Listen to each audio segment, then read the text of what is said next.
निर्मल हो गई है। क्योंकि धन्य धन्य गिरिराज कुमारी तुम समान नहीं को उपकारी। क्यों?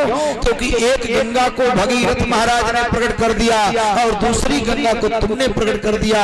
उस गंगा में स्नान करने जाएंगे तुम्हारा रुपया खर्च करना पड़ेगा। और ये गंगा तो गांव गांव में बह रही है, आज यहाँ कल यहाँ परसों वहां नरसों वहां नहाते रहो महाराज। पूछो रघुपति कथा प्रसंगा सकल लोक जग पावनी गंगा। महाराज उस गंगा में तो एक ही रस है और यहाँ 9 रस हैं।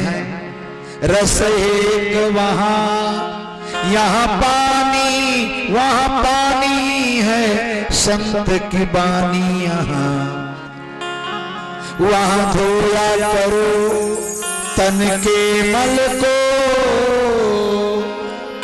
मन का मल तो धुलता है यहाँ। अच्छा, प्रयागराज लोग जाते हैं या तीर्थ स्थलों में जाते हैं, अगर जो गंगा नहा करके ही सब कुछ मिले तो ही है, ऐसी बात नहीं है।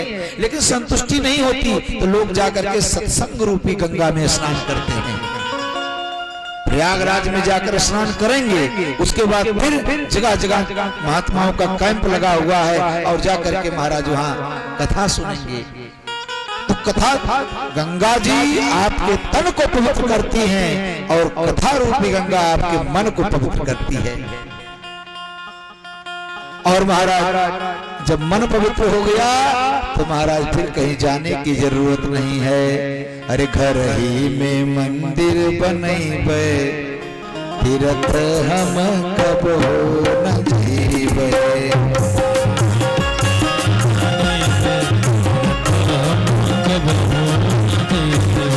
घर ही में मंदिर बनैबे, तीर्थ हम कब हो न जीवे।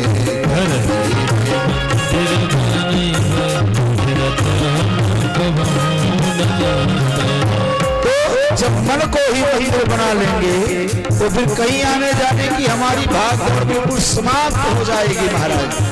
क्योंकि हर जगह परमात्मा दिखाई देंगे तो फिर जाने की आवश्यकता क्या है। तो एक गंगा को प्रकट किया भगीरथ महाराज ने, और ये क्या है, ये राम कथा रूपी गंगा को आपने प्रकट कर दिया, इसलिए तुम धन्य हो।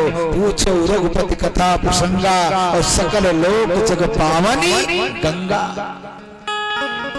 गंगा की महिमा कम नहीं है महाराज, गंगा की महिमा कम नहीं है, लेकिन वहां डूबत जो मर जाता वहीं, वहां डूब जाओगे तो मर जाओगे।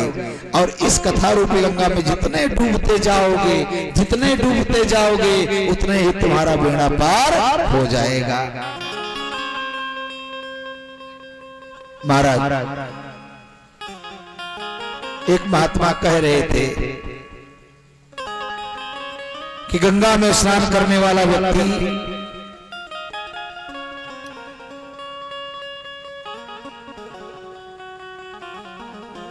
देव का रूप हो जाता है।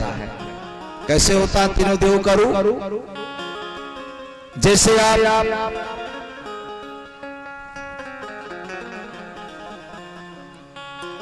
गंगा जी में जब स्नान करने गए, बहुत ध्यान देने वाली बात है, गंगा जी में जब स्नान करने जाते हैं तो एकाएक इतने पानी में तो जाते नहीं है, पहले अपना पैर रखेंगे। तो पैर से गंगा जी जब निकली तो उसमें गंगा स्नान करने वाले जीव की स्थिति क्या होती है, स्वरूप क्या होता है, बोले भगवान विष्णु का। क्योंकि भगवान विष्णु के भी चरणों से गंगा निकली है, चरणों से निकली है गंगा प्यारी। और जब डुबकी लगाता है व्यक्ति, इसीलिए कभी भी गंगा आदि नदियों में जब स्नान करे तो डुबकी लगाकर स्नान करना चाहिए। जब डुबकी लगाता है व्यक्ति तो गंगा जी मस्तक से जाते हैं, तो वह व्यक्ति का स्वरूप क्या हो जाता है, भगवान शंकर का। शंकर तेरी जटा पर बहती है गंगाधारा। और जब स्नान करने कोई जीव जाता है तो हाथ में कोई कमंडल या डब्बा लेकर के जाता है जल लाने के लिए, और जब जल लेकर के चला तो उसमें ब्रह्मा जी का स्वरूप हो जाता है, क्योंकि गंगा जी ब्रह्मा के कमंडलों में निवास करती हैं। पूछो रघुपति कथा प्रसंगा सकल लोक जग पावन गंगा। तुम रघुवीर चरण अनुरागी कीन्हो प्रश्न जगत हित लागी। हम भी प्रश्न करते हैं, मंदिरों में जाते हैं, हर जगह जाते हैं, लेकिन हमारा प्रश्न होता है सिर्फ स्वार्थ के लिए। हमारा प्रश्न केवल अपने लिए होता है कि हमारा ये काम नहीं हो रहा है, हमारा ये काम कैसे होगा। लेकिन देवी तुम धन्य हो, तुमने तो जगत के लिए कीन्हो प्रश्न जगत हित लागी। और यही बात महाराज परीक्षित जी महाराज ने जब किया सुखदेव जी महाराज से कि महाराज अतः पृच्छामि संसिद्धिं योगिनां परमं गुरु, हे योगियों के परम गुरु, हे संसिद्धि को प्रदान करने वाले, मैं आपसे जानना चाहता हूँ। क्या जानना चाहते हो परीक्षित? अतः पृच्छामि संसिद्धिं योगिनां परमं गुरुं पुरुषस्य यत् कार्यं म्रियमाणस्य सर्वथा, कि मरने वाले मनुष्य को क्या करना चाहिए। भाई श्राप तो केवल परीक्षित को लगा है, कह देते महाराज मुझे श्राप लगा, बताइए मैं क्या करूं, कहां जाऊं। लेकिन ना, स्वार्थ नहीं है। और जिनके परमार्थ मन माही तिनका जग दुर्लभ कछु नाही। जो भी परमार्थ की भावना रखते हैं, महाराज वेदराज जटायु रावण के कृपाण से उनका पंख कट चुका है। राम जी माता जानकी को खोजते हुए जा रहे हैं, देखा वेदराज जटायु जी सामने पड़े, उठा करके गोद में बैठा लिया और गिरिराज जटायु हा राम राम राम राम सुमिरन कर रहे हैं कि अति घायल दो परे पखना रसना तव पेरट लाती रही। अति धीर अंधीर पर्यो प्रभु पर हरि नाम की प्रीति सुहाती रही। रघुनाथ दशा तेहि के लख के उमगे ही में छवि छाती रही। गद की दिख देखी दयानिधि की सुधि सिया की खोज की जाती रही। गिरिराज जटायु के दुख को देख करके भगवान माता जानकी को खोजना ही भूल गए। भगवान राम ने जटायु से कहा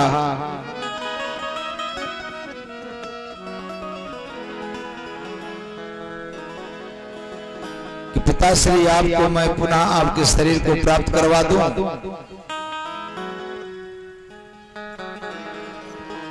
गिरिराज जटायु ने कहा महाराज ऐसी स्थिति तो किसी को मिली ही नहीं। जन्म जन्म मुन जतन करा ही अंतराम कही आवत नहीं। और आप मेरे सामने हैं, आपकी गोद में यह परिस्थिति तो महाराज दशरथ को भी नहीं प्राप्त हुई है। महाराज दशरथ जो आपके सगे पिता थे, महाराज राम ने कहा आपको परम गति की प्राप्ति होगी। बोले मुझे परम गति, मैं तो गीत हूं। राम जी ने कहा जब जानकी का हरण करके रावण ले जा रहा था तो कोई नेता बचाने नहीं आया, कोई अभिनेता बचाने नहीं आया, कोई साधु संत सन्यासी बचाने नहीं आया। कौन आया था? बोले जिसको समाज से कोई मतलब नहीं, गीत आया था महाराज। गीत को समाज से क्या मतलब है? गीत को समाज क्या देता है? जो मरा हुआ पशु उसको उठाकर बाहर फेंक देता है, उसका भोजन गीत करता है। राम जी ने कहा तुम्हें परम गति मिल गया उसे इस कारण से, बोले जिनके परमार्थ मन माही तिनका जग दुर्लभ कछु नाही। तो महाराज तुम रघुवीर चरण अनुरागी कीन्हु प्रश्न जगत हित लागी, इसलिए तुम धन्य हो। लेकिन एक बात नहीं मोह सुहानी, जब मोह बस तुम कहो, तुमने मोह बस कहा क्या? तुम जो कहा राम को आना, ये बातें ठीक नहीं है पार्वती। अभी भी तुम्हारी अभिवृद्धि को निर्मल करो। भगवान शंकर ने कहा देवी विषय करण सुर जीव समेता सकल एक ते एक सचेता। पहले प्रश्न का उत्तर दिया कि इस शरीर में आंख के देवता अलग हैं, जीवा के देवता अलग हैं, नाक के देवता अलग हैं, कान के देवता अलग हैं, हाथ के देवता अलग है। जैसे एक घर है और घर में तमाम खिड़कियां हैं, वैसे शरीर ही एक घर है और उसमें खिड़की है, और उन खिड़कियों पर बैठे सुर निज कर थाना, अपने अपने स्थान पर सारे देवता बैठे हैं। जैसे सूर्य चंद्रमा दोनों आंखों में, अश्विनी कुमार दोनों नाकों में, इस तरह से हाथ के देवता इंद्र, सारे देवता लोग महाराज बैठे हैं, हर अंग के देवता, हर इंद्रियों के देवता हैं। लेकिन सबकर परम प्रकाशक जोई, राम अनादि अवधपति सोई। इस शरीर से अगर जो प्राण निकल जाए तो शरीर का क्या महिमा, कोई मात्र रहेगा है? कितना भी पैसे वाला हो, कितना भी गरीब हो, कितना भी बड़ा साधु सन्यासी हो, तुरंत मारा उठाकर बाहर फेंक देता है लोग। तो उस एक के बिना ये सब बेकार है। एक किसान था, तो किसान मरते समय अपनी वसीयत लिख दी कि मेरे संपत्ति का बंटवारा कैसे हो। किसान की वसीयत जब मर गया तो पढ़ा गया वसीयत पंचों के सामने। भले पंचायत का बड़ा महत्व होता था, आजकल पंचायत का क्या महत्व है। पंचों ने कहा भाई पढ़ो क्या लिखा है, तो उसमें लिखा था मेरे संपत्ति का आधा भाग मेरे बड़े बेटे को, मेरे संपत्ति का चौथाई भाग मेरे छोटे बेटे को, और 5वां भाग मेरी बेटी को मिलना चाहिए। तो पता किया गया इसकी संपत्ति क्या है, तो संपत्ति में केवल 19 ऊंट थे। कितने? 19 ऊंट। तो लोगों ने कहा भाई इसको बेच करके रुपया बांट दिया जाए। लिखा था ना ना मेरी संपत्ति का वितरण करना है। तो मेरे लोगों ने कहा भाई चलो मरने वाला लिख गया है तो उसकी बातों को भी रखना, अंतिम समय लिखा है। फिर महाराज सारे लोग माथा पच्ची कर रहे थे, कैसे बांटा जाए, कैसे बांटा जाए। ऊंट को काट भी नहीं सकते, कोई एक कम भी नहीं दे सकते। तब तक एक आदमी ऊंट पर चढ़ करके आ गया। उसने कहा क्या बात है, मरने वाला तो हमारा मित्र था, क्या बात है? तो लोगों ने कहा ऐसी ऐसी बातें हैं। अच्छा कोई बात नहीं, मैं सही कर देता हूँ। सो उसने अपना एक ऊंट मिला दिया, तो 19 और 1 20 हो गए। संपत्ति हो गई 20 की। आधा दे दिया बड़े बेटे को,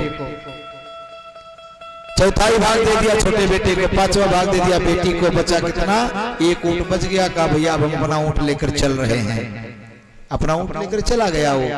तो 19 क्या है? बोले 5 ज्ञानेंद्रियां, 5 कर्मेंद्रियां और 5 विषय और 4 मन बुद्धि चित्त अहंकार। 5 या 15 4 19। और ये शरीर को बनाने में परमात्मा ने 19 वस्तुओं का प्रयोग किया है। 5 महाभूत हो गए, चित्त जल पावक गगन समीरा, 5 ज्ञानेंद्रिया, 5 कर्मेंद्रिया और 4 अनुबंध चतुष्टय मन बुद्धि चित्त अहंकार। 19 हो गए। अब शरीर में 19 विराजमान है, लेकिन अगर जो परमात्मा का अंश शरीर में ये कोड नहीं है तो ये सब बेकार है। तो सबकर परम प्रकाशक जोई, राम अनादि अवधपति सोई। वही राम अनादि अवधपति है। ब्रज रामचंद्र भगवान की। भगवान शंकर ने 14 लक्षण बताते हैं निर्गुण निराकार ब्रह्म के। पार्वती से कहते हैं पार्वती, निर्गुण निराकार ब्रह्म के 14 लक्षण हैं। कौन कौन? कि बिनु पग चलई, सुनई बिनु काना, कर बिनु कर, करे बिनु नाना। चलई सुनई बिनु काना, कर बिनु करम, करे बिनु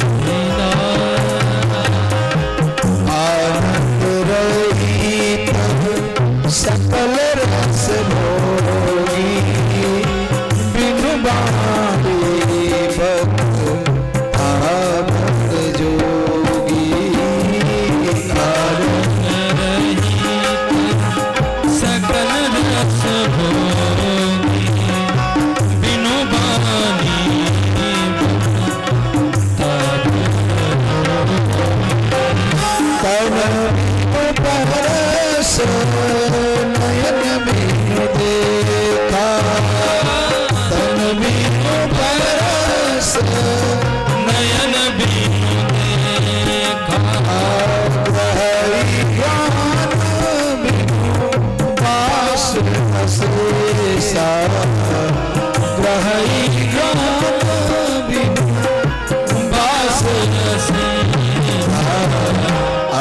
सब भांति अलौकिक करनी महिमा जासु जाए नहीं बरनी।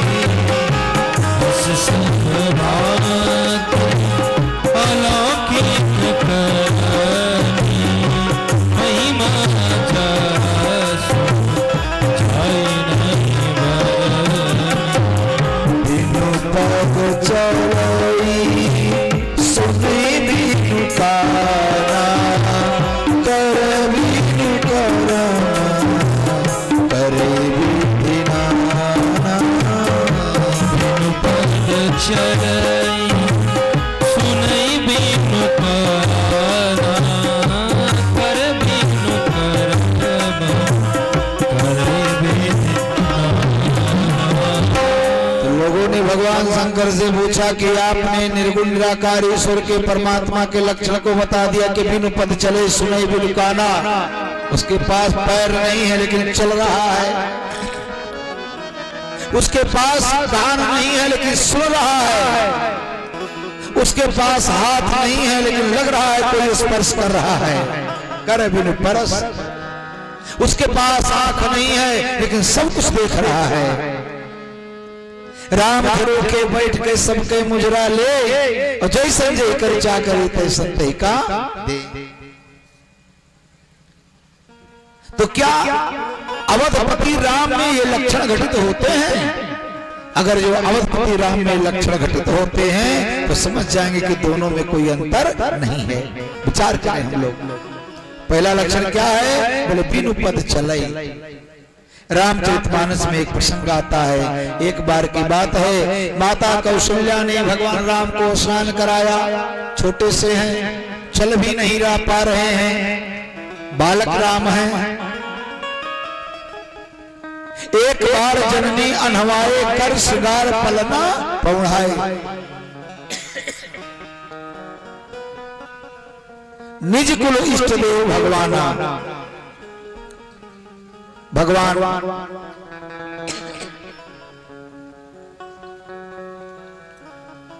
अपने कुलदेवता श्री रंगनाथ जी महाराज का पूजन करने के लिए गई। राम जी को पालने में सुला दी हैं।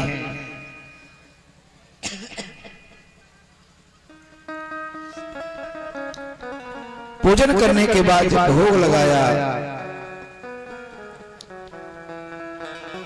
भोग लगा करके प्रार्थना करती है कि हे प्रभु आप भोग कर लीजिए। अब जब भगवान को बुलाया तो भगवान आंखों को जब खोला तो राम जी भोजन को पा रहे हैं। माता कौशल्या विचार करती हैं, बताओ अभी तो इसको पालने में लिटा करके आई थी और कौन ला करके यहाँ बैठा दिया, सारा भोजन सत्यानाश कर दिया, जूठा कर दिया। डांटने लगी दासियों को। दासियों ने कहा नहीं माँ, लाला तो पालने में लेटा हुआ है। माता कौशल्या जब पालने के पास गई तो यहाँ वहां दो बालक देखा। तो चल नहीं सकते लेकिन चल करके भगवान पहुंच गए। तो बिनु पग चले सुनई बिनु काना।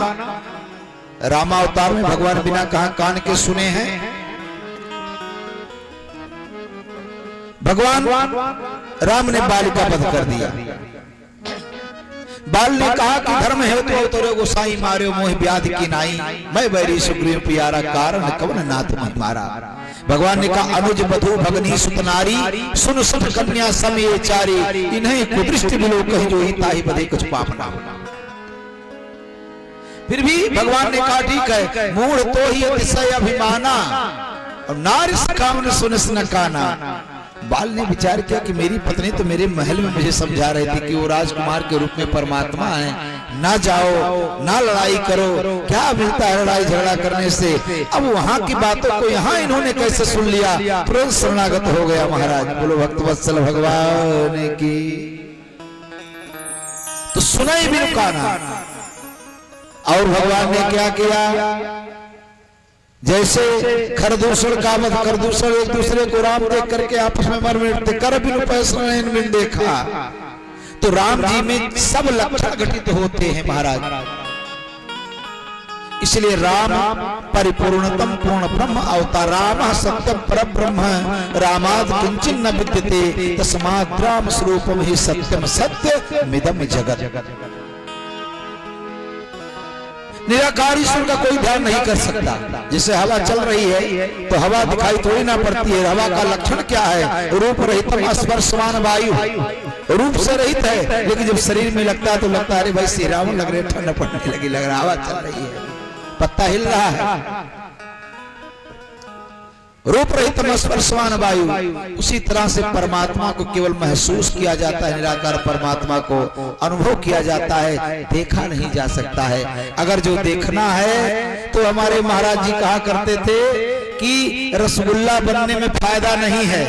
रसगुल्ला बन जाओ तो कोई फायदा मिलेगा, लेकिन रसगुल्ला खाने में आनंद है। अब अभी कोई स्पंज का रसगुल्ला हो तो और आनंद आ जाता है, खूब खाब हुआ है। बोलो भक्तवत्सल भगवान की। भगवान शंकर ने कहा देवी वही राम है, राम सच्चिदानंद दिनेशा, नहीं तह मोह निशा लवलेसा। कौन जान सकता है? कोई जान नहीं सकता, क्योंकि वही जान सकता है। सोई जाने जिह देव जनाई, और जानत तुम्हें तुम्हें हो जाई। किसी से उनकी मंजिल का पता